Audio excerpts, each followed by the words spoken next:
Okay, good morning everyone. तो आज हम जैसे कि मैंने पिछले लेक्चर में बोला था कि हम डिस्कस करेंगे थर्मल स्ट्रेसेस के बारे में, वो भी किस पे, कंपोजिट सेक्शंस के ऊपर। ठीक है, अब देखो ये जो पर्टिकुलर सेक्शन है thermal stresses on composite sections, इस पे इजी न्यूमेरिकल्स भी बनते हैं और इस पे थोड़ा सा कॉम्प्लेक्स टाइप के न्यूमेरिकल्स भी बनते हैं। बट जिस तरह के भी न्यूमेरिकल बने, आपको बस एक चीज़ याद रखनी है, आपको इसका जो कॉन्सेप्ट है उसको अप्लाई करना है हर एक पॉइंट पे, हर एक जगह पे। ठीक है, तो इसका जो बेसिक है वो ना, वो मैं अभी शुरू के 5 या 10 मिनट में ही कवर कर दूंगा। तो बस आप उस चीज़ को ध्यान में रखना कि ये किस कॉन्सेप्ट पे काम करता है। ठीक है, कि जब भी हमारे पास कंपोजिट सेक्शंस होंगे तो एक चीज़ याद रखो कि जब भी हम थर्मल स्ट्रेसेस की स्टडी करते हैं बेसिकली, तो उसमें हमारे पास एक चीज आती है, कौन सी कॉन्सेप्ट आता है बेसिकली, तो उसमें अल्फा कॉन्सेप्ट सबसे ज्यादा इंपॉर्टेंट होता है। हमने पूछा, हमने ऑलरेडी पढ़ा हुआ कि अल्फा क्या होता है, coefficient of linear thermal expansion. Yes और नो? आपको कुछ चीजें याद में रखनी है। ठीक है, अगर आपके आई मीन क्वेश्चन में दे रखा है तो अच्छी बात है, अगर नहीं दे रखा है और आपको कॉन्सेप्ट बिल्डिंग करनी है तो एक चीज हमेशा याद रखना है, एक छोटा सा रिलेशन मैं बता रहा हूँ कि अल्फास के बीच में क्या रिलेशन होता है डिफरेंट मटेरियल्स के लिए। तो अगर हम बात करें, alpha of aluminium is greater than alpha of brass, it is an alloy, alpha of copper is greater than alpha of steel. Usually आपको इतने ही मटेरियल मिलेंगे जब भी आपके पास क्वेश्चन दिया जाएगा, एल्यूमिनियम होगा, कॉपर होगा, स्टील होगा, ब्रास। तो आपको ये जो रिलेशन है ना, उसको दिमाग में फीड कर देना। देखो इसको याद करने का तरीका भी क्या है, ए फिर बी फिर सी उसके बाद एस, ये सीक्वेंस में है। ठीक है, एबीसी तो सबको याद रहेगा, इसमें एस तो बाद में ही आता है। दिस मीन्स सबसे बड़ा ए होगा, जैसे तो छोटा होता है वैसे यहाँ पे, बट सीक्वेंस के लिए कि सबसे बड़ा एल्यूमिनियम, बी से ब्रास, सी से कॉपर और एस से स्टील। ठीक है, तो ये याद रखने में आपको थोड़ा सा इजी पड़ेगा कि अल्फा एल्यूमिनियम का ज्यादा होता है ब्रास से, ब्रास का कॉपर से, कॉपर का स्टील से। अब इसमें जो भी आपके पास दो मटेरियल कंपेरिजन में दे, आप उन दोनों को यूज कर सकते हो। देखो अल्फा बड़ा होने का क्या मतलब है, उसको हम क्या पढ़ेंगे, डिस्कस करेंगे जब हम कंपोजिट सेक्शन में भी लेंगे तो। बट अब इसका मतलब क्या होगा, अल्फा एल्यूमिनियम का ब्रास से बड़ा है, दिस मींस अगर आपने 1 डिग्री सेल्सियस से टेम्परेचर बढ़ाया एल्यूमिनियम का और ब्रास का, ठीक है, तो किस में ज्यादा लीनियर एक्सपेंशन होगा, एल्यूमिनियम में कंपेयर टू ब्रास के। क्यों? क्योंकि उसका अल्फा ज्यादा है। सिमिलरली अगर एल्यूमिनियम कॉपर लोगे और 1 डिग्री सेल्सियस से टेम्परेचर बढ़ाओगे तो किस में एक्सटेंशन ज्यादा होने के चांसेस हैं, किस में एक्सटेंशन ज्यादा होगा for 1 degree Celsius rise in temperature, aluminium में और कॉपर में। अब बोले कॉपर और स्टील ले लो, फिर से 1 डिग्री सेल्सियस से टेम्परेचर बढ़ाओगे तो किसमें ज्यादा इलांगेशन होगा, कॉपर में, स्टील में, कॉपर में। दिस मीन्स अल्फा ज्यादा होने का मतलब ये होता है कि हमारे पास उस पर्टिकुलर मटेरियल में tendency of elongation will be more compare to other material, provided कि उसका अल्फा दूसरे मटेरियल से ज्यादा है। ठीक है, अभी इलांगेशन पॉसिबल हो पाता है या नहीं, वो डिपेंड करेगा कि हमारे पास एंड्स पे कांस्टेंट किस तरह से हैं। बट हाँ, जब भी हमारे पास फ्री होगा दोनों मटेरियल, तो जिसका अल्फा होगा ज्यादा, वो हमेशा क्या करेगा, ज्यादा लेंथ अपने इंक्रीज करने का ट्राई करेगा। तो ये हो गया बेसिक कॉन्सेप्ट। अब इस पे आते हैं, डिस्कस करते हैं छोटा सा, हम एक जो कि हमारे लिए काफी इंपॉर्टेंट है। तो हम कंपोजिट बार बनाते हैं, इसको कंपाउंड बार भी बोल सकते हो आप। ठीक है, थोड़ा सा बड़ा बनाएंगे, बट हाँ आप इसको ध्यान से देखो। ठीक है, एक हम बार ले लेते हैं, सपोज हमारे पास ये स्टील का बना हुआ है, किसका है, स्टील का, और दूसरा बार हम इसी के नीचे अटैच कर देते हैं, किसका बना हुआ है, वो कॉपर का। किसका बना है, ये कॉपर का। अब ध्यान से देखना सारे लोग, यही पूरा का पूरा कॉन्सेप्ट इसी में है। अब क्या होगा, यहाँ पे हमने स्टील और कॉपर ले लिया, मतलब ये दोनों लास्ट वाले जो हमने अल्फा लिखे हैं ना, अल्फा कॉपर और अल्फा स्टील, तो दोनों को हमने अटैच कर दिया। अब देखो क्या हुआ, जैसे ही आपने इन दोनों को एक दूसरे से अटैच किया और आपने क्या किया, इनका टेम्परेचर बढ़ाया, suppose you have increase the temperature, क्या दोनों को हीट करोगे तो टेम्परेचर ऑब्वियस सी बात है बढ़ेगा। अब मुझे बताओ कि क्या होगा अगर आप टेम्परेचर बढ़ाओगे, तो आप सब बोलोगे कि सर ऑब्वियस सी बात है, अगर टेम्परेचर बढ़ाएंगे तो क्या होगा, जो हमारे पास स्टील का अल्फा कम है कॉपर से, तो दिस मीन्स कॉपर की टेंडेंसी होगी कि अपनी लेंथ को ज्यादा तेजी से बढ़ाए कंपेयर टू स्टील। यस और नो? बट प्रॉब्लम क्या है यहाँ पे, steel is attached with the copper, steel copper से अटैच हो रखा है, तो क्या होगा, ऑब्वियस सी बात है, स्टील तो उतने तेजी से अपने को इलांगेट करने का ट्राई करेगा नहीं, बट कॉपर तो ट्राई करेगा क्योंकि उसका अल्फा ज्यादा है। तो कॉपर तो एक तरह से ट्राई कर रहा है कि मैं अपने आप को बड़ा कर लूं, बट स्टील क्या बोलेगा, नहीं नहीं नहीं, मुझे इतनी तेज से बड़ा नहीं होना है, अपनी लेंथ को इतनी तेज से इंक्रीज नहीं करना है। तो दिस मीन्स जहां पे भी ये दोनों आपस में ज्वाइंटेड है, जिस भी पर्टिकुलर हमारे पास जो सेक्शन है वहां पे जो ज्वाइंट है, वहां पे क्या होगा, steel will try to stop the elongation of the copper. ठीक है, तो कॉपर का जो इलांगेशन एक्चुअल में अगर वो फ्री होता, जितना होता उतना नहीं हो पाएगा, किसकी वजह से, स्टील की वजह से। अब देखो स्टील के पॉइंट ऑफ व्यू से सेम चीज को, स्टील को क्या है, कॉपर बोलेगा मैं तो उसको बढ़ा के लेके जाऊंगा आगे साइड, बट स्टील बोलेगा कि नहीं मेरा तो कम है अल्फा, तो मैं इतने तेजी से बढ़ नहीं सकता हूं। तो कॉपर क्या बढ़ेगा, ठीक है तुमको जितना बढ़ना था तुम बढ़ोगे, बट मैं तुमको और ज्यादा बढ़ा के ले जाऊंगा, तुम्हारी जो नेचुरल अगर तुम्हारा थर्मल स्ट्रेंथ होती है जिसकी वजह से इलांगेशन होता, उससे आगे लेके जाऊंगा। दिस मीन्स स्टील पे तो कॉपर की वजह से क्या लगेगा, टेंसाइल लोड, लेकिन कॉपर पे स्टील की वजह से क्या लगेगा, कंप्रेसिव लोड। जब इस तरह की सिचुएशन आती है तो दिस मींस, अब क्योंकि दोनों को बढ़ना तो साथ साथ में है, तो अगर मैं स्टील की बात करता हूं, सपोज स्टील को, तो अगर उसका फ्री लॉन्गेशन सपोज इतना होना था, सपोज इसको फ्रीली करके इतना मूव होना था, ऑब्वियस सी बात है। और अगर हमारे पास कॉपर होता तो क्या होता, कॉपर हमारे पास है तो उसका क्या अल्फा ज्यादा, तो कॉपर अगर होता तो कॉपर की टेंडेंसी क्या होती है, खुद को और ज्यादा बढ़ाता है, यस और नो, क्योंकि कॉपर का अल्फा ज्यादा, तो कॉपर ज्यादा इलोंगेट करने का ट्राई करेगा, यस और नो। बट यहाँ पे क्या होगा, कॉपर तो अपनी लेंथ पे इंक्रीज नहीं हो पाएगा इतनी ज्यादा ना, स्टील इतना आपके पास स्टील जो फ्री इलोंगेशन था उतना हो पा रहा था। अब क्या होगा, क्योंकि स्टील की वजह से कॉपर पे क्या लग रहा है, compressive load. This means copper की जो लेंथ है वो अब इतनी इंक्रीज ना होके क्या होगी, इससे कम इंक्रीज होगी। सिमिलरली जो स्टील की लेंथ है जो यहाँ पे यहां तक आ रही थी, कहां तक, जो कि इसका फ्री लॉन्गेशन था, बट कॉपर की वजह से क्या हो रहा है, इस पे टेंसाइल लोड लग रहा है, तो इसकी लेंथ अब इससे ज्यादा इंक्रीज होगी। तो हम बोल सकते हैं कि एक तो हमारा ये टर्मिनल हो गया जो कि फ्री में होता, इसको मैं इस रंग से दिखा देता हूं इस कलर से, और इसका ये टर्मिनल होता अगर ये फ्री एक्सपेंड होता। लेकिन क्या होगा, क्योंकि दोनों को साथ साथ मूव करना है, दिस मींस स्टील पे अगर टेंसाइल लोड तो क्या होगा, स्टील कुछ यहाँ पे आके रुक जाएगा, यस और नो, स्टील यहाँ पे आके रुक जाएगा। तो अगर स्टील यहाँ पे आकर रुक गया तो स्टील का क्या हुआ, टेंसाइल लोड लग रहा, थोड़ा सा ज्यादा लेंथ इंक्रीज हो गई। और कॉपर पे क्या रहा था, कॉपर पे लग रहा था कंप्रेसिव लोड, तो कॉपर भी अब इतना इंक्रीज ना होकर यहीं पे रह जाएगा, कहां पे, इसी के बराबर में यहां तक आएगा। तो मतलब कि हमारे पास इस पे इतना इलोंगेशन ज्यादा हो गया और कॉपर में इतना कम हो गया। This means this is the final location, या बोलो फाइनल चेंज, या बोलो final length of both the rods, या बोल सकते हो final length of both the bars. क्योंकि देखो सेपरेटली या ऊपर नीचे नहीं हो सकते, अगर इनको बढ़ना है घटना है तो साथ साथ जाएंगे, ठीक है। तो अब मैं अगर जो डिनोट करूं इन सारे सिंबल्स को जो कि आपने यहाँ पे देखा है, ध्यान देना, इसको थोड़ा सा मैं नीचे कर लेता हूँ। फाइनल लेंथ यहाँ पे जो मैंने बाउंड्री बनाई है उसको मैं ऐसे दिखा देता हूँ कि दिस इज द फाइनल, ठीक है। अब याद रखना कि इसके अलॉन्ग क्या है, हमारा फाइनल लेंथ है, ठीक है, ये हमारी फाइनल लेंथ है बोथ द बार्स। तो देखो यहाँ पे मैं कुछ टर्म्स यूज करूंगा, उस टर्म्स को ध्यान देना। ये क्या है हमारे कॉपर की, जो अगर फ्री टू एक्सपेंड होता थर्मल स्ट्रेन की वजह से, तो मैं इसको लिखता हूँ delta copper for thermal strain की वजह से जो डिफॉर्मेशन होता। सिमिलरली स्टील में कितना होता, स्टील में अगर फ्री होता तो इतना होता, ये किसका, delta steel because of the thermal strain, yes और नो। लेकिन टेंसाइल जो हमारे पास उस पर फोर्स लगा उसकी वजह से स्टील की लेंथ में कितना चेंज हुआ, ये चेंज हुआ, कौन सा वाला, ये, यस और नो, ये हमारे पास चेंज हुआ ना, बिकॉज ऑफ द हमारे पास जो फोर्स लगा उसकी वजह से जो स्ट्रेस जनरेट हुई। तो इसको मैं नाम दे देता हूँ कि delta in steel because of the बोलो कि स्ट्रेस की वजह से, ठीक है, स्ट्रेस की वजह से जो भी हमारे पास हुआ, तो इसको मैं डैश नाम दे देता हूँ जो कि चेंज हुआ। सिमिलरली कॉपर में ये जो इतनी लेंथ है जो डिक्रीज हुई, तो डेल्टा कॉपर डैश नाम दे देता हूँ इसको, ठीक है, डेल्टा कॉपर डैश। अब इसका सिंबल्स का हम नाम भी लिख देंगे, सॉरी, यहाँ पे डैश, ठीक है। तो याद रखना चार्ट हमारे पास हो गए इसमें टर्म्स, तो इसको पहले हम डिनोट कर लेते हैं, यहाँ पे लिख लेते हैं कौन क्या है। तो डेल्टा एस टी क्या है हमारे पास, ये पहले बताओ, फ्री एक्सपेंशन है किसका, स्टील का, ठीक है, free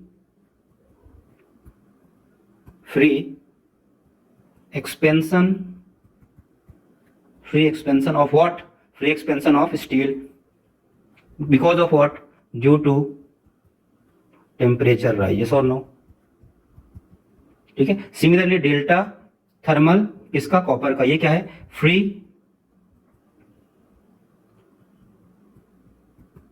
expansion of what, copper due to temperature rise, yes और नो।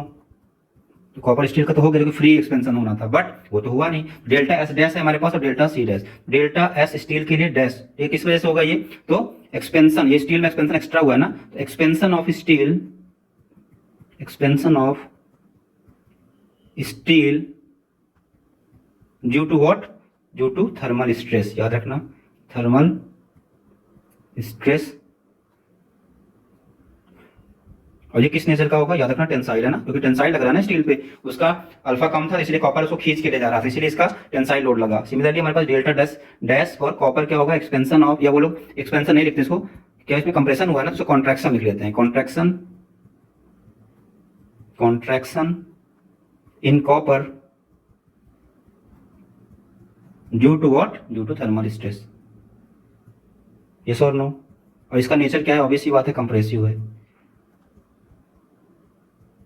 बोलो कंप्रेशन, ठीक है। तो याद रख क्योंकि इसकी लेंथ डिक्रीज हुई है ना जितनी होनी चाहिए थे। अगर मैं इन दोनों चीजों को, अब देखो लास्ट में तो हमारा फाइनल लेंथ यहाँ पे आ गया है जो कि हमने ब्लैक वाले एरिया से दिखाया है, तो क्या मैं बोल सकता हूँ, क्या मैं बोल सकता हूँ कि जो फाइनल लेंथ है, ऑब्वियस सी बात है, क्या final length of steel is equal to final length of copper, yes और नो, फाइनल तो सेम ही है। तो दिस इंप्लाइज अगर मैं बात करता हूँ तो फाइनल लेंथ, अगर मैं एल, देखो एल तो कॉमन है दोनों में, आप चाहे तो ले सकते हो। फाइनल लेंथ कितनी हो जाएगी स्टील की, एल प्लस, इनिशियली क्या थी, एल थी ना, आप इसको ले सकते हो, दोनों की वैसे एल थी, तो हमें कोई उससे लेना देना है नहीं, लेकिन ठीक है एल थी, तो एल तो हमारे पास हो गई। अब फाइनल लेंथ क्या है, एल प्लस स्टील, देखो delta S T plus delta S dash, delta S T plus delta S dash steel के लिए। और फाइनल लेंथ ऑफ कॉपर क्या होगा, L plus delta copper thermal, minus होगा यहाँ पे ना, क्योंकि इसकी लेंथ कम हुई है। और टोटल डेल्टा सी टी जो हमने यहाँ पे लिखा, उसमें से क्या माइनस करना पड़ेगा, डेल्टा सी डैश, क्योंकि वो कम हुई है ना, तो माइनस डेल्टा सी डैश। तो हमारे पास क्या आ गया, delta S T plus delta S dash is equal to delta C thermal minus delta C dash. ये बहुत ही ज्यादा इंपॉर्टेंट रिलेशन है, ठीक है।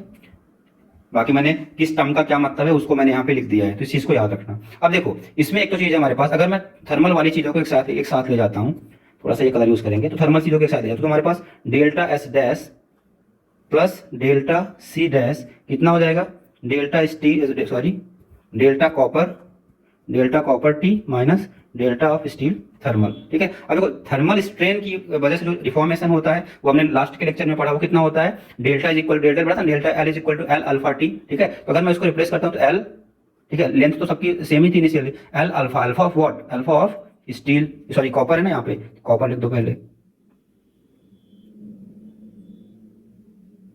माइनस एल, यहाँ पे टेम्परेचर भी लिखो T, minus L alpha steel into T, क्या कॉमन आ जाएगा, एल टी तो कॉमन आ गया, अंदर क्या बचा, alpha C minus alpha S, और किसके बराबर हो गया, delta steel plus delta copper dash, इन दोनों के बराबर हो गया, यस और नो। आई होप कि this thing is very clear to everyone.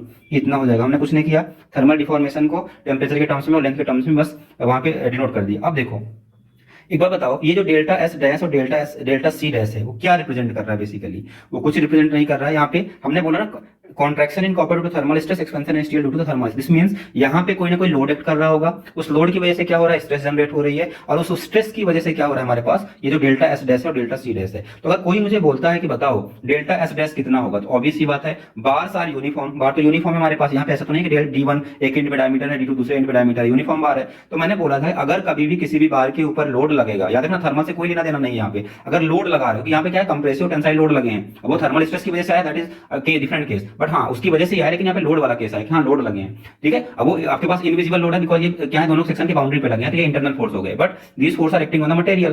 तो अगर हमारे पास कोई बोले जो डिफॉर्मेशन है क्योंकि ये लोड की वजह से हो रहा है, तो ऑब्वियस सी बात है हमारे पास क्या निकल के आएगा, अगर हम एज्यूम करते हैं कि हमारे पास कोई लोड लग रहा है पी, सपोज हमारे पास दोनों के इंटरफेस पे पी लोड लग रहा है, अगर कोई मुझे बोलता है कि इसको डेल्टा को लोड के टर्म्स में एक्सप्रेस करो, तो सबको पता है अगर किसी भी बार के इंड पे जो कि उसका लेंथ इंक्रीज या डिक्रीज हो रहा है, इंड पे पी लोड लग रहा है, तो उसका डिफॉर्मेशन क्या होता है, पीएल बाय ए, यस और नो। तो पीएल बाय ए ही होता है। अगर आपको स्ट्रेस के टर्म्स में लिखना है तो आप स्ट्रेस के टर्म्स में लिख लो, अगर आपको लोड के टर्म्स में लिखना है तो लोड के टर्म्स में लिख लो। तो मैं इसको पी के टर्म्स में लिख सकता हूं, सब लिखता हूं, सपोज दोनों के इंटरफेस पे पी लोड लग रहा था, ठीक है, जहां पे स्टील और कॉपर आपस में मिल रहे हैं, कहां पे, ये स्टील और कॉपर जहां इनका इंटरफेस है वहां पे कोई लोड पी लग रहा है, स्टील पे टेंसाइल के नेचर का हो जाएगा, कॉपर पे कंप्रेसिव नेचर का हो जाएगा, तो एक में एक साइड हो जाएगा लेफ्ट साइड, एक में राइट साइड, दोनों मिलाकर नेट जीरो हो जाएगा, जो कि इंटरनल फोर्स हो जाता है, ठीक है। उसकी वजह से क्या होगा हमारे पास, लेकिन लोड सेम रहेगा, यस और नो, लोड तो सेम है। तो अल्फा ऑफ स्टील कितना निकल, डेल्टा ऑफ स्टील डैश कितना निकल के आएगा, ऑब्वियस सी बात है, डेल्टा एस स्टील आप देखोगे तो कितना निकल जाएगा, suppose that load is P, length कितनी है L, divide by area of what, steel, E of steel, yes और no. Similarly delta dash of copper कितना हो जाएगा, सेम लोड सेम लेंथ है, हमारे पास एरिया किसका आ जाएगा, कॉपर का, ई किसका आ जाएगा, कॉपर का। तो हमारे पास डेल्टा एस डैश और डेल्टा सी डैश ये निकल के आ गया। अगर मैं इसको वापस से इस इक्वेशन में रखता हूं तो क्या हो जाएगा, पीएल को तो कॉमन ले लो, अंदर क्या बचेगा, 1 by A S E S plus 1 by A C E C is equal to what, L T alpha C minus alpha S. कोई डाउट इसमें नहीं ना, यही निकल के आएगा कॉपर और स्टील का, ठीक है। तो अब इसके बाद अगर मुझे कोई बोलता है कि सर आपके पास कोई बोले कि पी कितना जो कि इंटरफेस पे लोड है, तो क्या मैं लिख सकता हूँ कि पी की वैल्यू कितनी आएगी, P will come out to be, L से एल तो कैंसिल आउट हो जाएगा दोनों साइड के, ठीक है, ऊपर में बचेगा T alpha C minus alpha S, और आपके पास डिनोमिनेटर में क्या आ जाएगा, 1 by A steel plus 1 by A copper E copper. कोई डाउट, ये हमारे पास लोड आ गया, यस और नो। ये सबसे इंपॉर्टेंट है, आपको ये लोड की वैल्यू जो इस तरह से है, देखो इसमें वैसे मैं नहीं बोलूंगा कि अब याद करो इस चीज को, बट आपके पास एक कॉन्सेप्ट पता होना चाहिए कि आपने जो डिफॉर्मेशन निकाला, this relation is very important, this relation आपको कैसे आया वो आपको पता होना चाहिए, बाकी सारी चीजें आप अपने आप निकाल लोगे कि लोड की वजह से जो डिफॉर्मेशन होता है वो कैसे रिप्रेजेंट करते हैं, और थर्मल स्ट्रेस जो थर्मल डिफॉर्मेशन होता है डेल्टा एस टी जो हमने लिखा, अगर वो डिफॉर्मेशन होता है तो उसको एल अल्फा टी लिखते हैं, वो आपको पता है ऑलरेडी, ठीक है। और उन दोनों कंबाइन करके हम ये रिलेशन निकाल लिए, ठीक है। अब ये तो हमारे पास हो गया लोड की वैल्यू। अब लोड तो हमारे पास आ गया, लेकिन क्या स्ट्रेस भी दोनों मटेरियल्स में सेम होगी? नहीं होगी। क्यों? क्योंकि हमारे पास स्ट्रेस क्या होती है? लोड बाय एरिया, ठीक है। अगर दोनों बार्स का एरिया सेम है तब तो स्ट्रेस सेम हो जाएगी, लेकिन अगर एरिया अलग अलग है तो स्ट्रेस अलग अलग हो जाएगी, ठीक है। तो this implies stress in copper bar is what? Sigma C is equal to load by area of what? Copper bar, ठीक है। तो आप निकाल लोगे। Similarly, and stress in steel bar is what? Sigma S is equal to same load, क्योंकि load तो same ही रहेगा बट एरिया चेंज हो जाएगा। अगर एरिया सेम रहेगा तो कोई दिक्कत ही नहीं है, ठीक है। पी बाई एस, तो हमारे पास पी आ गया ये। तो क्या मैं इसको देखो, इसमें एक और अच्छी चीज निकल के आ रही है हमारे पास, ध्यान से देखो सारे लोग। सिग्मा सी आ गया हमारे पास पी बाय ए सी, ठीक है। अब क्या मैं अगर मैं यहाँ पे चाहता हूँ कि हमारे पास sigma S equal to P by S, देखो इसी क्वेश्चन को थोड़ा सा मॉडिफाई कर देखो। एक तो ये रिलेशन इंपॉर्टेंट है, ठीक है। अब देखो अगर मैं थोड़ा सा बैक जाऊं तो यहाँ पे देखो मैंने पी को बाहर ले लिया था इस वाली इक्वेशन में। अगर मैंने पी को बाहर ले लिया था, अगर मैं पी को वापस अंदर लेके जाऊं, देखो क्या आएगा? पी बाय एस यहाँ पे आ जाएगा और पी बाय एसी यहाँ पे आ जाएगा। एल तो कैंसिल आउट हो जाएगा। देखो थोड़ा सा मॉडिफाई हो जाएगा। चलो इसको यूज करते हैं। तो सपोज हमने पी को बाहर नहीं निकाला था, सपोज पी को वहीं पे रहने देते हैं, तो क्या होगा? पी अंदर ले लो, पी अंदर ले लो तो क्या हो जाएगा? कौन सी इक्वेशन इसको नाम दे देते हैं? इक्वेशन 1, ठीक है। फ्रॉम इक्वेशन 1 हमारे पास क्या आ जाएगा? P by A S E S plus P by A C E C is equal to L, दोनों साइड से कैंसिल कर दिया मैंने, ठीक है। T times alpha C minus alpha S, yes और नो? इतना आ गया। अब और सीधे यहाँ पे आ जाते हैं, ठीक है। So this implies P by A S क्या है? Sigma S by E S plus P by A C क्या है? Sigma C is equal to क्या आ गया? T times alpha C minus alpha S, yes और नो? अब बताओ मुझे ये जो sigma S by E S है क्या है वो? क्या मैं इसको बोल सकता हूँ कि लोड की वजह से, या बोलो कि जो थर्मल स्ट्रेस जनरेट हुई, जो जिसको हमने फोर्स में कन्वर्ट किया था, तो सिग्मा एस एक तो आई स्ट्रेस जो कि थर्मल स्ट्रेस जो जिसको हम बता रहे हैं वही सिग्मा एस है थर्मल स्ट्रेस, ऐसे सिग्मा सी भी है, ठीक है। अब वो कि स्ट्रेस क्यों जनरेट हुई? बिकॉज लोड लगा था। तो sigma S by E S को क्या मैं लिख सकता हूँ? स्ट्रेन के फॉर्म में, यस। तो इसको मैं बोल सकता हूँ कि एप्सिलॉन एस बन जाएगा, और ये क्या बन जाएगा? Epsilon C is equal to T times alpha C minus alpha S. अब देखो कितना छोटा सा रिलेशन आ गया, but this relation is again important, ठीक है। आपके पास जब भी बार्स का कॉम्बिनेशन कुछ इस तरह से होगा, you can directly use this relation for the solution of any problem, ठीक है। This is again very important, ठीक है। तो हमारे पास strain in steel bar plus strain in copper bar is equal to what? T times alpha C minus alpha S. या फिर ऐसे बोल सकते हो कि जो हमारे पास नेट थर्मल स्ट्रेन आएगा वो कितना, नेट थर्मल स्ट्रेन आएगा वो कितना आएगा? Strain in steel plus strain in copper. आप इसको दूसरे लैंग्वेज के फॉर्म में इस तरह से भी समझ में सकते हो, ठीक है। तो ये हमारे पास आ गया। अब देखो मुझे एक बात बताइए, कोई मुझसे अगर पूछता है कि हमारे पास जो बार है, ठीक है, ये तो हमारे पास दो रिलेशन आ गए, दोनों इंपॉर्टेंट है। अगर मुझे कोई पूछता है कि जो हमारे पास ये बार है उसका टोटल इलॉन्गेशन कितना हुआ है, ठीक है। इनकेस अगर कोई पूछता है कि what is the total elongation in the bar, this means हमारे पास जो बार का है उसमें चेंज इन लेंथ टोटल कितना आया है, तो चेंज इन लेंथ कितना आया है। आपको पता है एल तो पहले था, उसके बाद क्या था हमारे पास? जितना स्टील में चेंज होगा उतना ही उसे कॉपर में भी होगा, तो हम प्लस वाला सपोज ले लेते हैं। अगर स्टील कंसीडर करते हैं तो स्टील का इनिशियल लेंथ कितना था? एल। फाइनल लेंथ कितना हो गया? L plus delta S T plus delta S dash. तो फाइनल लेंथ कितना हो जाएगा हमारे? अगर फाइनल चेंज देखोगे, डेल्टा देखोगे तो कितना आएगा? Delta S T plus delta S dash, yes और no? Delta S T plus delta S dash. तो अगर मैं इसी चीज को, that is again change in length, ठीक है। तो फाइनल इलॉन्गेशन अगर कोई पूछता है मुझसे कैसे निकालेंगे? डेल्टा का निकालना है, एंड फाइनल इलॉन्गेशन निकाल रहे हैं, ठीक है। याद रखना फाइनल लेंथ नहीं निकाल रहे, उसमें तो कुछ करना ही नहीं होता, उसमें तो एल को जोड़ दो बस। And final elongation in the composite bar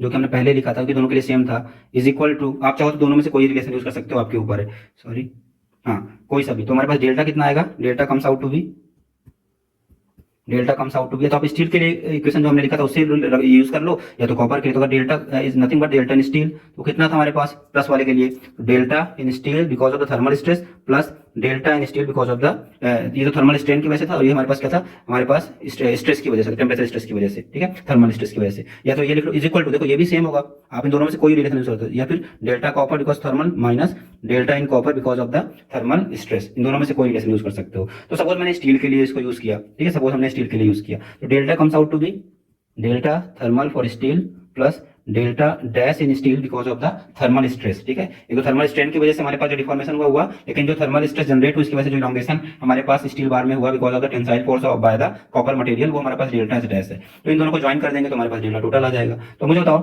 thermal strain total in steel कितना होगा? ऑब्वियस सी बात है, अल्फा टी हमारे पास मैंने पढ़ा है, L alpha T, alpha L alpha steel into T temperature के टर्म्स में, यस और no, plus delta S dash, वो हमें क्या करेंगे सेम हमारे पास हमने निकाला था ना, इतना निकाला था पी बाय ए सी इसी कॉपर के लिए और एस ई एस किसके लिए निकाला था? स्टील के लिए। तो उसको हमारे ऐसे लिख देते हैं, हमारे पास एल के टर्म से अगर है तो delta equal to P L by A होता है, तो P L by A of steel E of steel, यही होगा, यस और नो, ओके। सो डेल्टा कितना आ गया हमारे पास? L alpha steel T plus, अब देखो P L by A S E S है ना, तो कुछ नहीं करेंगे हम, पी की जगह पे जो हमने अपना एक्सप्रेशन निकाला था ना, पी की वैल्यू कितनी निकाली थी, ये वाला, इसको पुट कर दो बस, तो एक अच्छा सा रिलेशन निकल के आएगा डोल डेल्टा के लिए। तो इसको हम पुट कर देते हैं, क्या है, T alpha C minus alpha by divide by 1 by A S E S plus 1 by A C E C, ठीक है। देखते हैं कि डेल्टा, देखो ये तो वैसे निकल के आ गया, आप इससे भी सॉल्व कर सकते हो, नो प्रॉब्लम, बट एक अच्छे फॉर्म में रिलेशन आ जाए, इसलिए हमने पी की सब्स्टिट्यूशन करनी है, कुछ नहीं। तो पी कितना था हमारे पास? L by A S E S, तो पहले बाहर ले लो, L by A S E S तो बाहर ले लिया, अंदर बचा पी, तो पी की जगह पे हमें क्या रखना, जो हमने वहां पे निकाला था, क्या था, टी टाइम्स अल्फा ऑफ, क्या था वो, T times alpha of P copper minus alpha S, T times alpha of copper minus alpha of steel divided by 1 by A S E S plus 1 by A C E C, yes और no, यही आया था, yes और no, यही आया था, okay. अब हम कुछ नहीं करेंगे, इसको थोड़ा सा सिंप्लीफाई कर लेंगे तो देखते हैं क्या आता है, प्लस अब ए एस ई एस से मल्टीप्लाई कर दो अंदर साइड, तो क्या निकल के आएगा हमारे पास, ठीक है, अंदर से मल्टीप्लाई कर दो। तो अगर हम इसको अंदर मल्टीप्लाई करते तो हमारे पास देखो क्या आता है, L T alpha C minus alpha S, तो ऐसे ही रहेगा, divided by A S E S है, अंदर मल्टीप्लाई होती है तो 1 बन जाएगा, plus A S E S divided by A C E C, आएगा या नहीं आएगा? ये ऑब्वियस ही बात है, आएगा ही, क्योंकि इसमें कुछ तो था नहीं, हमने बस सेम रख दिया। L alpha S T plus, अब इसको हम क्या करेंगे, एलसीएम ले लेते हैं, ठीक है। तो अगर आप एलसीएम ले लोगे तो क्या बन जाएगा, A S A C E सी तो ऊपर चला जाएगा, यस और नो, ठीक है, A C E C, A C E C L T alpha C minus alpha S divided by, यहाँ पे क्या बन जाएगा हमारे पास, A C E C plus A S E S, ठीक है। बाकी एलसीएम ले लिए तो ए सी ई सी ऊपर चला गया, ठीक है। और ये हमारे पास क्या है, एल अल्फा टी। अब देखो इसको भी, इसमें से क्या करेंगे, कॉमन ले लेंगे, क्या, एल टी दोनों में कॉमन है ना, एल टी को हम कॉमन ले लेते हैं, फिर देखते हैं कि क्या निकल के आता है हमारे पास, ठीक है। तो अगर हम एल टी को कॉमन ले लेते हैं, डेल्टा एल टी दोनों से कॉमन ले लो, ठीक है। तो एल टी को कॉमन ले लिया, बाहर ले लिया हमने, और अंदर हमारे पास क्या बचेगा, alpha, sorry, alpha S, yes और no, plus A C E C alpha C minus alpha S divided by A C E C plus A S E S, ये हमारे पास अंदर में बचेगा। अब ऐसा देखो क्यों किया, तो इसमें कुछ कैंसिल आउट होगा इसीलिए ऐसा किया है, ठीक है। तो इसमें कुछ करना नहीं है। अब एलसीएम ले लो तो अंदर ऊपर में क्या आ जाएगा, alpha S A C E C plus alpha S A S E S, और यहाँ पे मल्टीप्लाई करोगे तो अंदर में क्या आएगा, ए सी अल्फा सी माइनस ए सी अल्फा एस, ये सब लोग ऊपर में, और नीचे में तो वही रहेगा, नीचे में तो कुछ करना ही नहीं है, ए सी तो सिंप्लीफाई होगा, कितना इजी है, ठीक है। तो हमारे पास डेल्टा आपके पास कितना निकल गया, एल टी, तो क्या कैंसिल आउट हो रहा है, क्या, ए सी अल्फा एस यहाँ पे है और ए सी अल्फा एस यहाँ पे है, ठीक है। तो उसको मैं कैंसिल आउट कर दे रहा हूँ, ऐसे बना देता हूँ मैं, ये और ये कैंसिल आउट हो जाएगा ना, सॉरी किसको कैंसिल कर दिया, ए सी हाँ ठीक है, सही कैंसिल किया, ए सी और अल्फा है। तो ऊपर क्या आ गया हमारे पास, हमारे पास आ गया alpha S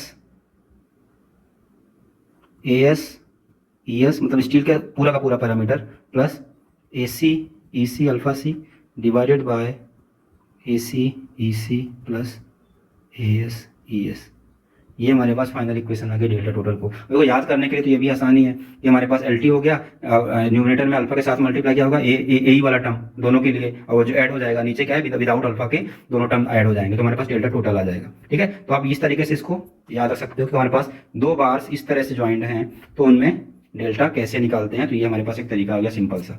I hope this thing is clear to everyone, और इसमें तो कुछ करना है नहीं, बस याद में रखना है कि हाँ इस तरह से करना है। और ये भी बहुत इंपॉर्टेंट है, कभी कभी दे देता है कि इनमें से कौन सा होगा, और हमारे पास दो बार्स इस तरह से कंबाइंड है। तो I hope this is clear to everyone कि हमने कैसे क्या किया है, कुछ नहीं किया वैसे, तो हमने बस इस रिलेशन को यूज़ किया है और कुछ नहीं, ठीक है। इसको यूज़ करके हम ऐसा काम करते हैं। अब देखो मैंने कहा था कुछ प्रॉब्लम्स भी करेंगे। देखो अब इस पे क्या है ना, थर्मल स्ट्रेसेस पे क्या है, हमें प्रॉब्लम करके ही चीजें समझ में आएंगी। अब क्या होगा इसमें, किस तरह कॉम्बिनेशन दे रहे प्रॉब्लम्स आती हैं आपको। एक तो प्योर क्वेश्चंस बनते हैं केवल थर्मल स्ट्रेस के, मतलब कि थर्मल स्ट्रेसेस पे प्योर प्रॉब्लम्स बनते हैं, थर्मल स्ट्रेसेस पे। उसमें आपको क्या निकालना होता है, डेल्टा निकालना होता है और सिग्मास निकालना होता है। और दूसरे क्वेश्चन क्या बनते हैं हमारे पास, थर्मल स्ट्रेस तो दिया ही रहता है, थर्मल स्ट्रेसेस तो दिया ही रहता है, प्लस लोड अलग से दे रखा होता है कि बॉडी पे लोड, अब जैसे मान लो इसी कंडीशन में उसने लोड भी लगा दिया कहीं पे, प्लस लोड, तो उसमें हमारे पास फिर से क्या निकालना पड़ता है, डेल्टा और सिग्मास। ठीक है, तो याद रखना है किस तरह का केस है। तो अब क्या करते हैं, हम छोटा सा कोई भी क्वेश्चन उठाते हैं और उस पर देख लेते हैं कि क्या क्या करते हैं। देखो इसमें याद रखना, जब भी कोई प्रॉब्लम सॉल्व करोगे थर्मल स्ट्रेसेस पे, तो एक चीज हमेशा याद रखना, जहां पे भी इंटरफेस, मैं इसको लिख देता हूं कि at the interface, at the interface of the two, at the interface of the two bars, the value of force will be same, value of force will be same. तो आपको इस चीज को हमेशा याद रखना है, फोर्स को जब आप स्ट्रेस में कन्वर्ट करोगे तो ये चीज हमेशा काम आएगी, value of force will be same. This means F is equal to constant for each bar, for each bar. इससे क्या आ जाएगा, फोर्स का मतलब कि आप क्या लिख सकते हो, F1 बराबर F2। सपोज यहीं पे हम एग्जांपल लेते, सपोज क्या होता है, यहीं पे एग्जांपल लेते, क्या लेता, F कॉपर लेता, और F copper must be equal to F of steel, मतलब फोर्स जो कॉपर पे लग रहा है वो स्टील के बराबर होता, और उसकी वैल्यू कितनी आती, F की बराबर आती। अब क्या है, अगर आपने फोर्स को बराबर कर दिया तो क्या होगा, फोर्स क्या होता है स्ट्रेस के टर्म में, स्ट्रेस इंटू एरिया। तो मैं लिख सकता हूँ कि sigma on copper into area of copper must be equal to sigma on steel into area on steel. अब ये रिलेशन जो है ना इतना ज्यादा यूज होगा इसमें कि आपको सबसे ज्यादा इसकी जरूरत पड़ेगी। और ध्यान में रखना, ये जो हमारे पास इक्वेशन आई कहां से आया है, इसको बोलते हैं फ्रॉम, तो दो इक्वेशन इसमें बनती हैं, this comes from equilibrium condition. ठीक है, क्योंकि हमारे पास फोर्स तो सभी सेम रहेंगे, अगर किसी में भी ज्यादा है कम हो जाएगा तो उससे प्रॉब्लम क्या होगी, एक का मूवमेंट होने लगेगा दूसरे साइड में, नेट फोर्स आ जाएगा ना उस पर, नेट फोर्स आएगा तो मोशन चालू हो जाएगा, वो तो हो नहीं रहा है। हमेशा बार तो क्या है, साथ में इलॉन्गेट होंगे और साथ में कॉन्ट्रैक्ट होंगे, अगर कभी भी आपके पास थर्मल स्ट्रेस लगेगी तो ये इक्विलिब्रियम कंडीशन से। अब देखो एक तो इक्विलिब्रियम कंडीशन है, और हमने जो ये वाला चीज पढ़ी ना अभी, तो एक तो ये हमें लगेगी हमेशा याद रखना, पहला इक्वेशन तो यही है, इसको हमने एक नाम दिया था ना, तो दूसरा नाम दे देते हैं, या फिर इसको हम ऐसे दिखा देते हैं। एक तो ये याद रखना, और दूसरा हमारे पास कौन सा, कंपैटिबिलिटी, जो हमने ये रिलेशन पढ़ा था ना, कौन सा, ये रिलेशन, इसको बोलते हैं कंपैटिबिलिटी इक्वेशन। कहाँ गया, हाँ, इसको बोलते हैं, ये दूसरा वाला, इसको बोलते हैं कंपैटिबिलिटी इक्वेशन। याद रखना कंपैटिबिलिटी इक्वेशन, तो इसको भी मैं यहाँ पे ऐसे लिख देता हूँ जिससे कि आपको याद रहे। दूसरा हमारे पास क्या है, compatibility equation from equilibrium condition and from देखो अलग कंडीशन के अलग कंपैटिबिलिटी कंडीशंस होंगी, बट यहाँ पे क्या कंडीशन है, and from compatibility condition, from compatibility condition, इसमें both parts are compatible to each other, for that reason हमारे पास क्या बोला था, स्टील पे जो थर्मल होगा प्लस स्टील पे इलॉन्गेशन हो रहा था ना, क्योंकि इसमें टेंसाइल नेचर का लोड लग रहा था, तो delta dash steel is equal to, copper में क्या था कॉन्ट्रैक्शन, तो थर्मल तो रहेगा ही, minus delta in copper because of the compressive load. याद रखना बस दो ही रिलेशन का यूज करोगे, हर एक क्वेश्चन को आप सोल्व कर पाओगे। याद रखना these two relations are very important for solving any kind of numerical which comes in this type of problem. ठीक है, आपके पास जब भी थर्मल स्ट्रेस की प्रॉब्लम आएगी, ये दोनों तो हमेशा लगाने हैं। इसके बाद आप कौन सा लगा रहे हो कौन सा नहीं, वो अलग हमारे पास पैरामीटर है। ठीक है, तो चलो एक बात कर लेते हैं, छोटा सा एक प्रॉब्लम ले लेते हैं, क्योंकि पता होना चाहिए आपको पास किस तरह से प्रॉब्लम आती है, उसके बेसिस पे इसको सॉल्व करने का ट्राई करते हैं। ठीक है, तो एक छोटी सी प्रॉब्लम लेते हैं, ज्यादा बड़ी हम करना नहीं है। ठीक है, तो एक छोटी सी प्रॉब्लम लेते हैं लैंग्वेज के फॉर्म में, क्वेश्चन। ठीक है, रॉड, ये बोलो कि दिखा देते हैं। ठीक है, एक हमारे पास स्टील की ट्यूब है, ठीक है, सॉलिड नहीं स्टील की ट्यूब है, और हमारे पास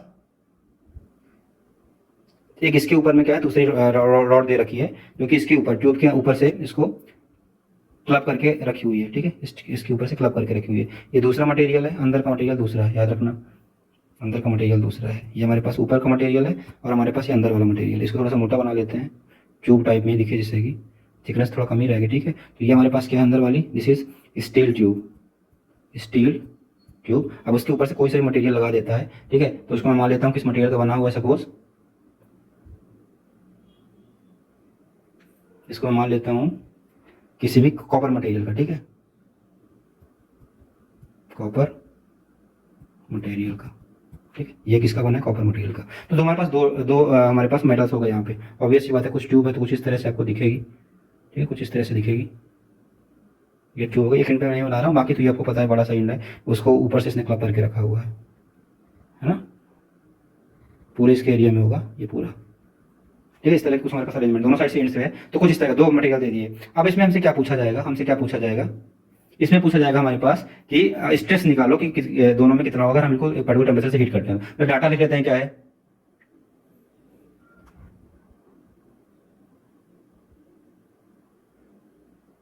the external diameter of tube is equal to 25 mm. Internal diameter of tube is equal to 20 mm। ठीक है, इंटरनल एक्सटर्नल दोनों हमें दे रखा है। Okay,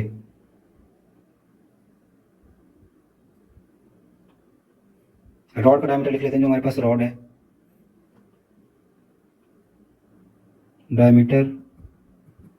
diameter of rod is equal to 16 mm। ठीक है, 16 mm रॉड का डायमीटर है। टेम्परेचर राइज जो करवा रहे हैं हम कितने हैं, 400 केल्विन, 400 केल्विन। ठीक है, तो आपको क्या निकालना है, सिग्मा इन द रॉड कितना होगा और सिग्मा इन द ट्यूब वो कितना होगा, कब, when temperature falls to 300 kelvin. ठीक है, तो 400 केल्विन पे इनिशियल टेम्परेचर था। ठीक है, ये इसको यहाँ पे आप लिख सकते हो, और आपको टेम्परेचर नहीं लगी तो इससे समझ में आया कि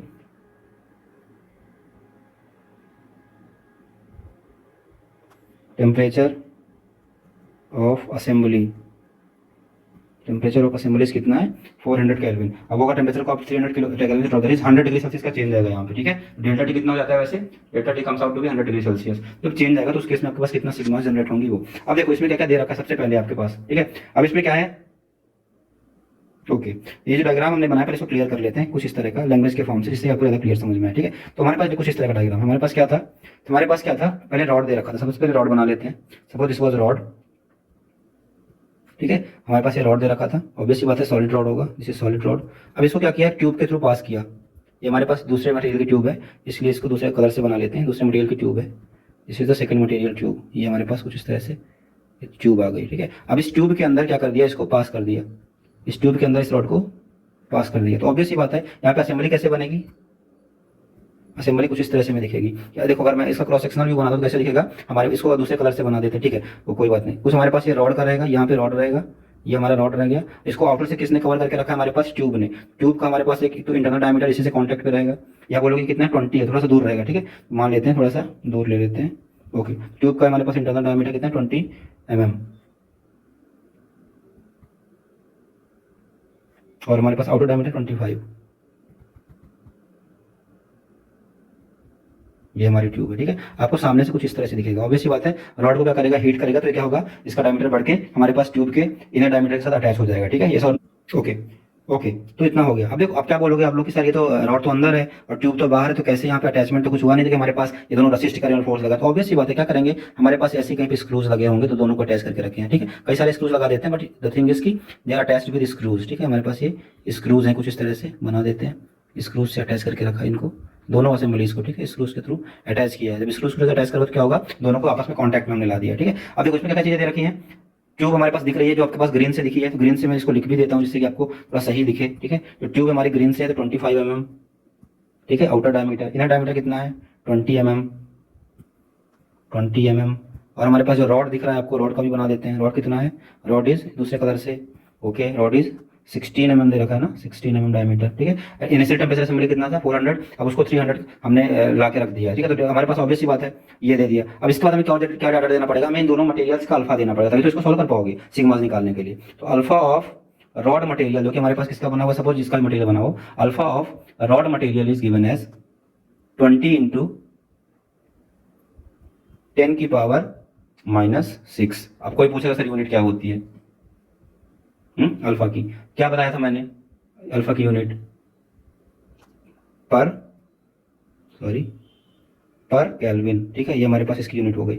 सिमिलरली अल्फा ऑफ ट्यूब हमारे पास जो मटेरियल है उसकी हमारे पास दे रखी है 12 इंटू 10⁻⁻6 पर केल्विन। ठीक है, तो हमारे पास ये दोनों चीजें आ गई। तो अल्फा आर आ गया, अल्फा टी आ गया। अब हम इन दोनों का यूज करके जिस तरह की असेंबली है उसको यूज करेंगे। अब हम देखेंगे कि हमारे पास क्या क्या चीजें आ रही हैं। तो मैंने सबसे पहले आपको क्या बताया। अच्छा, अब हमारे पास एक चीज और इसमें यूज पड़ेगी, ई की वैल्यू भी आती है ना, जो हमारे पास फॉर्मूला निकल के आया था ये ऊपर वाला, उसमें ईसी ईएस भी था, अल्फा भी था। एरिया तो खैर डायमीटर वगैरह दे दिया, निकाल लेंगे, बस ईएस और ईसी देना मतलब पड़ेगा दोनों मटेरियल का। ठीक है, तो वो भी लिख लेते हैं। हमारे पास जो ई है रॉड मटेरियल है उसका ई दे रखा है, हमें दे रखा है कितना दे रखा है 0.91 इंटू 10⁻⁵ न्यूटन पर mm स्क्वायर। और जो हमारे पास ई दे रखा है किसका ट्यूब मटेरियल का, उसका दे रखा है 2 इंटू 10⁻⁵ न्यूटन पर mm स्क्वायर। यस और नो? ओके, तो इसको सॉल्व करते हैं। हमारे पास ए आर आ गया, ई डी आ गया। सो सॉल्यूशन, पहला काम क्या करना है, जो मैंने बताया था बस वही करना है। तो जल्दी से करते हैं इसको, इसमें ज़्यादा टाइम देने का कोई वो नहीं है, क्योंकि हमें पता है क्या करना है। सबसे पहले क्या पता है, हमें पता है कि हमारे पास ऑब्वियस सी बात है, दोनों मेटल आपस में कांटेक्ट में भले ही बोल्ट के थ्रू, तो फोर्स तो सेम रहेगा, फोर्स इज कांस्टेंट। और फोर्स को हमने स्ट्रेस के टर्म में ऑलरेडी एक्सप्रेस करना सीख लिया है। हमें पता है कि हमारे पास सिग्मा रॉड का जो होगा into area of rod comes out to be sigma of tube into area of tube. ये चीज तो हमारे पास पहले से में क्लियर है। यस और नो? ओके, और हमारे पास एक तो दूसरी चीज डेल्टा टी कितना दे रखा है 400 माइनस 300, क्योंकि उसने बोला ना कि temperature change to 300 degree Celsius, this means 100 kelvin is given as a temperature change. ठीक है, तो ये चीज हमारे पास आ गया। अब एक बात बताओ, अगर हमारे पास इस तरह का कोई सीन बन रहा है हमारे पास, तो ऑब्वियस सी बात है किसका हमारे पास अल्फा ज्यादा है, अल्फा आर का ज्यादा है अल्फा टी से। ठीक है, जो हम इक्वेशन जो लिखेंगे प्रीवियस वाली जो हमने अभी लिखी थी इक्वेशन, किसके लिए लिखेंगे अब हम, हमारे पास आर के टर्म्स में, हमारा आर बड़ा है ना, तो उसके हिसाब से लिखेंगे। तो हमारे पास जो आर है रॉड का जो मटेरियल है, अगर उसके टर्म्स में हम इक्वेशन लिखते हैं तो क्या बन जाएगी हमारे पास sigma in tube material divided by E of tube material plus sigma in rod material divided by E of rod material comes out to be alpha of what, बड़ा वाला कौन सा हमारे पास, बड़ा वाला है हमारे पास E, अल्फा किसका बड़ा है रॉड का, alpha R minus alpha tube material into what into T. ये सो नो? तो हमारे पास देखो ये एक तो ये रिलेशन आ गया हमारे पास, कौन सा, एक ये रिलेशन आ गया और एक ये दूसरा रिलेशन आ गया, पहला relation and this is second relation. इन दोनों रिलेशन का यूज करके हम क्या करेंगे, सिग्मा आर और सिग्मा टी की वैल्यू फाइंड आउट करेंगे। अब हमें एएस वगैरह सब दे रखा है, तो चलो लिख लेते हैं। एरिया ऑफ हमारे पास स्टील, बोलो क्या हमारे पास था, ट्यूब मटेरियल जो दिया हुआ था, जो कि स्टील का बना हुआ था। Area of tube material comes out to be π/4, tube है इसीलिए outer diameter minus inner diameter, this आप कैलकुलेट करो कितना आएगा 176.7 mm square. Similarly area of rod material कितना आएगा π/4 into D square, that is 16 का square, that comes out to be 201.06 mm का स्क्वायर। ठीक है, अब ये तो हमारे पास आ गया। अब हम निकालते हैं सिग्मा, किसके लिए, सिग्मा ऑफ रॉड मटेरियल कितना आएगा, जो पहला रिलेशन उसको यूज करेंगे, सिग्मा ऑफ हमारे पास tube material into area of tube divide by area of rod material. तो आप इसको निकालना कि कितना आ रहा है, लगभग हमारे पास 0.879 of sigma of tube material. दोनों के बीच में रिलेशन आ गया। इस रिलेशन को कहाँ पे यूज करेंगे, दूसरे वाली इक्वेशन में। ठीक है, सिग्मा की जगह वो रख देंगे, तो हमारे पास क्या आ जाएगा, दिस इंप्लाइज सिग्मा ट्यूब बाहर ले लो 1/e ऑफ ट्यूब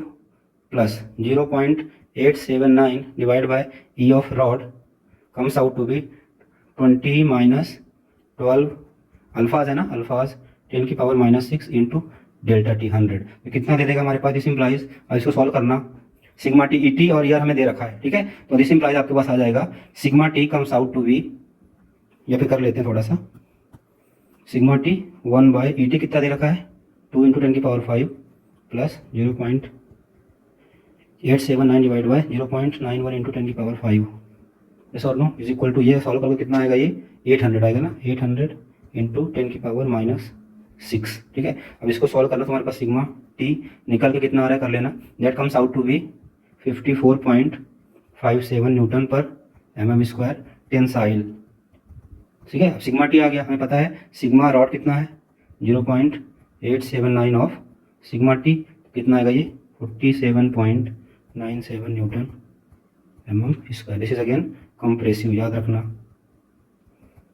ठीक है, आपको पता है कैसा क्यों हो रहा है, क्योंकि हमें पता है कि किसका अल्फा कम है किसका अल्फा ज्यादा है, तो बस हमें यही दोनों चीजें निकालनी थी। I hope these things are clear to everyone. ठीक है, हर बार यही करना है, दो इक्वेशन यूज करना है, एक तो ये वाली और एक ये वाली, एक से रिलेशन निकलेगा सिग्मा और सिग्मा टी के बीच में, उसको दूसरे इक्वेशन में पुट कर देंगे तो एक की वैल्यू आएगी, उसको बैक सब्स्टिट्यूट कर देंगे तो हमारे पास रिलेशन निकल के आएगा। और याद रखना, कंफ्यूजन मत होना, हमेशा डेल्टा टी लिखा जाता है जब भी हमने कोई भी इक्वेशन सोल्व करी है, तो यहाँ पे जो भी इक्वेशन आता है अल्फा टी जो हम लिखते हैं, एक्चुअली क्या होता है वहाँ पे T is nothing but delta T. ठीक है, जो हमने वहाँ पे टी लिखते हैं, कौन सी इक्वेशन में, इस वाली इक्वेशन में, ये टी होता है बेसिकली, वो डेल्टा टी होता है। ठीक है, तो I hope this thing are clear to everyone. ठीक है, आज के लिए इतना ही करते हैं। ठीक है, इसके आगे के टॉपिक्स हम कल डिस्कस करेंगे, या फिर कोई अच्छा प्रॉब्लम इसमें मिलता है तो वो भी हम अगले लेक्चर में डिस्कस करेंगे। ओके एवरीवन, सो आज के लिए इतना ही करते हैं। Okay, bye bye.